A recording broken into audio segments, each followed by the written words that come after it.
Assalamualaikum warahmatullahi wabarakatuh. Bila kami akan menerangkan tentang tanaman brockmelon, juga dikenali sebagai cantaloupe di Afrika, Eropah dan juga Amerika. Brockmelon berasal daripada sejenis tumbuhan Quercus, iaitu spesies daripada keluarga Cucurbitaceae. Brockmelon berasal daripada India, Afrika dan juga Iraq.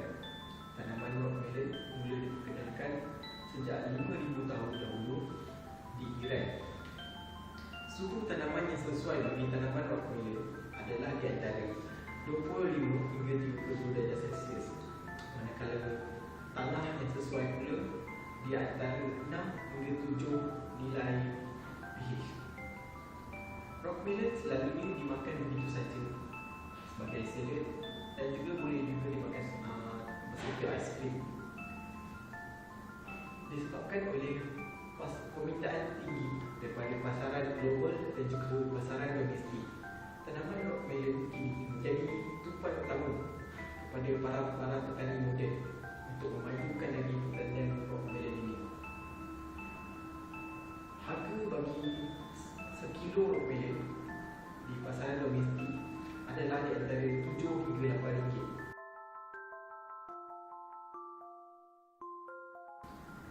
Seterusnya, rakan saya akan menerangkan tentang kaedah penanaman brockmelon di Malaysia. Okey, sini saya akan menerangkan proses pembesaran untuk brockmelon.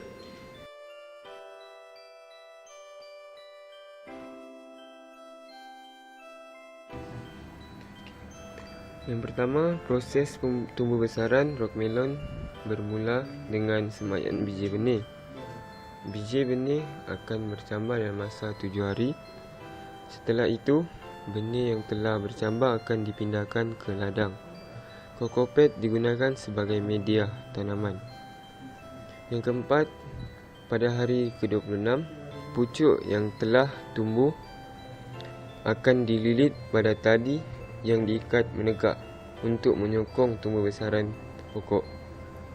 Pokok akan dililitkan pada tali dan setelah mengeluarkan bunga, lebah digunakan untuk menjalankan proses pendebungaan. Dalam masa 38 hingga 58 hari, buah akan mula terbentuk dalam proses pembesaran berlaku. Hasil akan dituai kira 70 hingga 75 hari.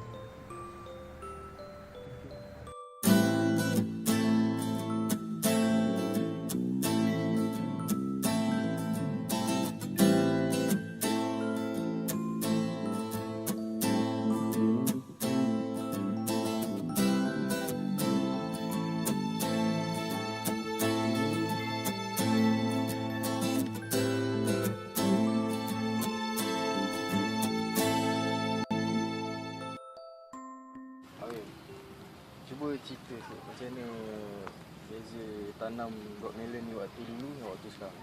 Boleh tak share sikit? Okey lah.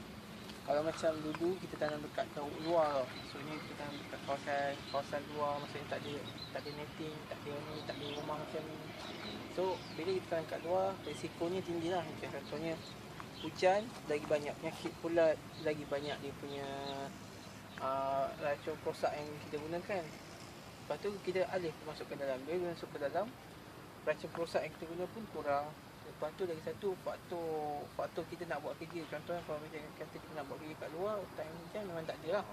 So kalau kita masuk ke dalam kita boleh waktu hujan pun, waktu panas pun kita boleh masuk stay, boleh masuk dalam ni, boleh buang dia punya tunas, boleh jaga pokok lagi. So dari segi perbezaan lah. Daripada segi kosnya kat luar ni lebih murah lah. Tetapi untuk yang masa panjang, kat dalam ni dia akan mengambil masa yang sikit, tetapi tempoh tuaiannya lebih sekali. Kalau media ni media apa? Kalau media ni kita pakai media kokopit, iaitu media daripada sabut kelapa. So media ni dia dah dirawat lah, maksudnya kalau berbeza dengan tanah di luar, memang ia natural, memang dia ada banyak baja, banyak nutrien, tetapi kita tak boleh nak kontrol dia. Kita tak boleh nak kontrol baja yang kita masukkan. Kebaikan kalau dalam range ni selain daripada yang tadi.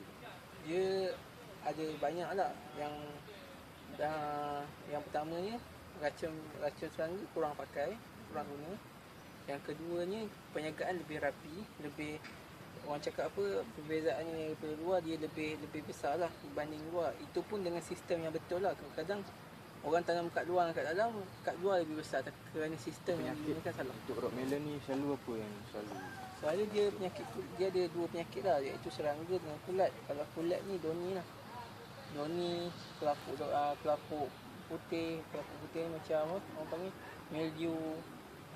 So itu bawaan kulat ni contohnya kerana kelembapan suhu yang rendah. Adalah air yang jatuh pada daun dan daun akan jadi kulat lah. Itu daripada segi kulat. Daripada segi serangga, contohnya insek yang datang, insek yang contohnya orang panggil apa, hama, lepas tu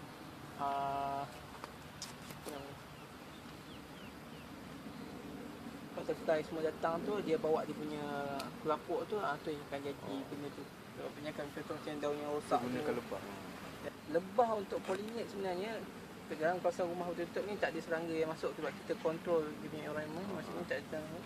So lebah ni satu ejen yang perlembagaan, maksudnya ejen yang kita bawa masuk sendiri untuk bantu kita dalam proses lebih daun. Tapi kalau biasanya macam ni pokok, buah dia start antik lah. Mungkin buah dia kecil, nak dapat grade A tu susah. Nak banding macam ni lah. Ni daun lebar ni, alhamdulillah ni sihat ni. Yang ni tunan-tunan ni semua kita buang ni. Sebab dah confirm buah macam ni, satu. So untuk pollinate kita kena ambil bunga jantan. So ini kelopak dia, kita buang dia. So lepas tu kita ambil dia punya ni, kita sapu-sapukan kat dalam dia ni. Kaedah manual satu lambat lepas tu kena buat awal pagi. Itu mungkin masalah sikit sebab kita guna ejen lebah ni dia orang cakap baik lah, ejen yang baik lah untuk jadi Untuk rock melon ni, pakai baja apa untuk cepatkan buah dia?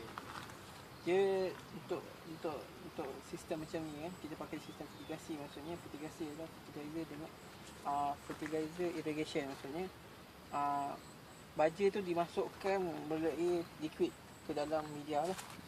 So baja dia ada dua stok, iaitu stok A dan stok B. Stok A dia lebih kepada untuk sistem pertumbuhan, stamping lah, maksudnya nak tumbuhkan kepada peringkat daun, lebarkan daun. Untuk baja B dia pada kemanisan, untuk besarkan buah, untuk jadikan putik yang elok. Apa kelebihan daun besar berbanding daun kecil? Dia sebenarnya kalau ikut yang kita orang belajar ni, daun yang lebar ni dia akan mengambil cukup fotosintesis, maksudnya daun tu lebih ambil makanan, buat makanan lebih banyak lagi lah.